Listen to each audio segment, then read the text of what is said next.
ඔන්න අපේ බටකොළ ආච්චි ගමේ ආච්චිල සෙට් එකත් එක්ක වන්දනාවේ බස් එකකින් යන්න ගියා.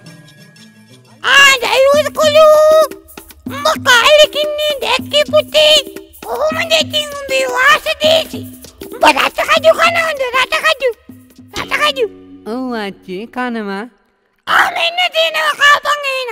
බොහොම ස්තුතියි ආච්චි. ටික දුරක් ගිය පසු ආයෙත් අපේ ආච්චි ඩ්‍රයිවර් කොළුවට මෙහෙම කියනවා. දයිවල් කොළු තව කජු ටිකක් තියෙනවා කනවද බා? බොහොම ස්තුතියි ආච්චි. දැන් කොළු ළඟයිද අපි වන්දනා කරන තැනට? ඔව් ආච්චි තාම ටික දුරයි යන්න තියෙන්නේ. පොඩ්ඩක් හිමින් ඵලයන් පුතේ. මේ තව කජු ටිකක් තියෙනවා කාපන් පුතේ. ආච්චි දැන් කජු කාලම මගේ බඩ හොඳටම පිරිලා. ආච්චි කන්නකෝ.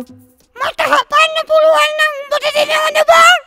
මම මේ චොකලට් ටික සූප්පු කරලා ඉතරු